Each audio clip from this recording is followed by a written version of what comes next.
someone who starts a company, it does really well. He has this huge kind of moment in his life. Then it turns into this decade-long nightmare. And whether, not speaking at all of whether he was innocent or guilty, but just that kind of, that human kind of, drama as it played out. And then for him to beat all of the odds and kind of have this new lease on life. And then weeks later, sorry, we don't know if he's passed. We know he's still missing, but to get hit with this kind of freak accident, and again on a 160-foot, luxury yacht named Bayesian, which is the type of mathematics that were at the heart of his, the kind of the algorithms that built his empire. I mean, if Shakespeare, it's almost Shakespearean. You couldn't make it up. It's an extraordinary story, and people are still processing all the details of it, Danny. But tell us about, and you had this brilliant interview and profile of him. Tell us the story, I suppose, of Mike Lynch in your view. So he was kind of known as Britain's Bill Gates, principally because he built this company called Autonomy, that he sold for a very large sum of money to Hewlett Packard back in 2011, and it made him very, very wealthy. And then it all went pear-shaped. Hewlett Packard said this was actually a big fraud. They have sued him and some of his former colleagues, and then the Department of Justice got involved, et cetera, et cetera. So long story short, he spent a decade fighting some very serious allegations, especially from the DOJ. He was extradited just over about a year and a half ago to America after a very long fight. And he faced pretty long odds. There were 17 fraud charges, and if he lost, he faced spending the rest of his life in prison. He was 59. He didn't have great health. And, when I spoke to him, he said he was very much prepared for the worst. He said, the chances just by the numbers was that 99.5% chance he would end up in prison. That's just what the numbers look like when you look at U.S. federal criminal cases. But he won, incredibly, after a 12-week trial in San Francisco. That was in June. And I managed to sit down with him and get the first interview after this marathon, decade-plus journey that started from this amazing crowning achievement that turned into something of a nightmare. And what was he like? When I met him, he seemed to be a man in shock, to be totally honest. He was quite emotional because I think, he has 2 young daughters. He has a wife. And he was, again, facing this prospect of never seeing them again, of being, sent away to prison and never stepping foot in England again. I mean, he said very clearly to me, he said, if we lost that case, I wouldn't have survived in prison. So to get that verdict after a jury trial, 12 American jurors cleared him of all counts, everybody burst into the tears in the courtroom.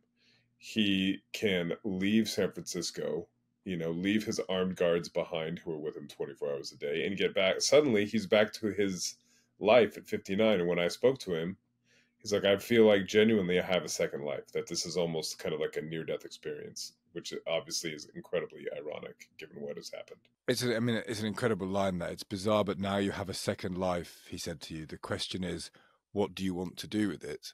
And understandably, he went from the prospects of prison to the wide open spaces of the ocean in a yacht. And that's where he's led now. And the contrast is, there's so many reasons why people are fascinated by a story as tragic as this. One is it's rich people and things happening to rich people. But one is that very pervasive irony, isn't it? That he's facing incarceration and he's celebrating, his daughter's celebrating her A-levels. And was he free and clear then? Because was there civil stuff around, or was this the moment where actually he has the money's all his, he's back and he's winning again? So he did face a civil case. HP won a civil case in the UK in 2022. So they're waiting to get the reward from that. He said he was going to now fight that because it relied on a lot of evidence that was undermined in his US case. So that was still to kind of play for. But he said, look, whatever they get from me, if it's zero, if it's a lot, I'm fine. He has invested in a bunch of tech companies. He's done really well. And he was like, look, I can, get on with my life. I can get back to investing in AI companies. He wanted to start something like the Innocence Project to help people like him who, he always professed his innocence from day one. But he told me, look, I spent $30 million and had an army of lawyers who spent years on this. If you are not me, you are not winning.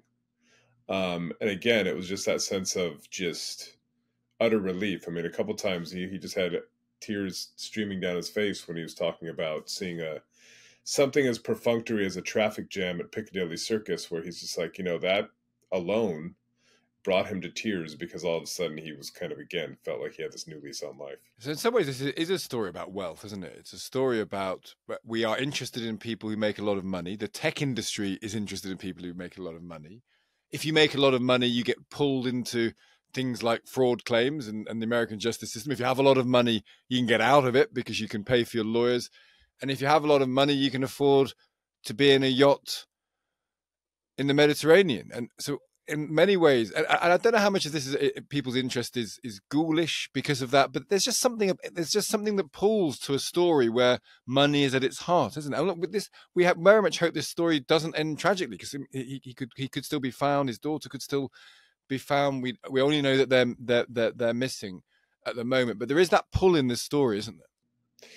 Absolutely. And that's why, when I spoke to him, what I was most interested in is also just, there is the money aspect, and everybody is fascinated by the uber wealthy, but it was also just a very human story of someone who starts a company, it does really well, he has this huge kind of moment in his life, then it turns into this decade-long nightmare, and whether, not speaking at all of whether he was innocent or guilty, but just that kind of, that human kind of, drama as it played out, and then for him to beat all of the odds and kind of have this new lease on life, and then weeks later, sorry, we don't know if he's passed. We know he's still missing, but to get hit with this kind of freak accident, and again on a 160-foot, luxury yacht named Bayesian, which is the type of mathematics that were at the heart of his, the kind of the algorithms that built his empire. I mean, if Shakespeare, it's almost Shakespearean. You couldn't make it up. It is, and so to add another layer to this, and you're familiar with the dark recesses of the internet where this will be being discussed an awful lot. He had a co-defendant in the fraud case. He was acquitted, Stephen Chamberlain, and he was killed on Sunday in a running, and he was hit by a car in Cambridgeshire. So the two men at the centre of this, one is missing in a freak tornado accident. One was killed at the weekend in a freak car accident.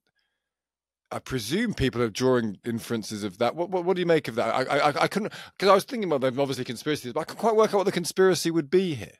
Well, exactly, but it does.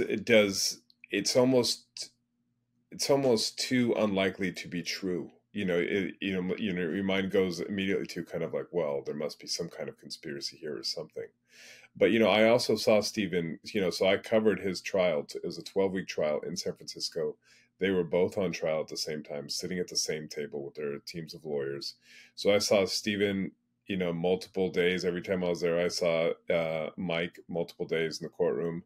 And they both had this new lease on life. And Stephen he was a much lower rung guy.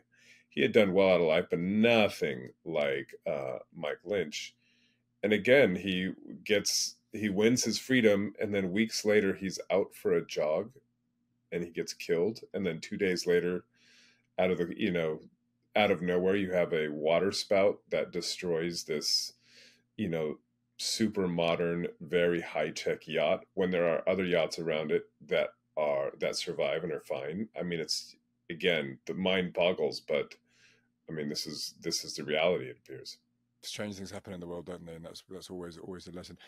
Danny, well, it's a fascinating story. It's so interesting to speak to you, who's been so close to the middle of it. Thank you for taking the time to talk to us. Oh, it's a pleasure.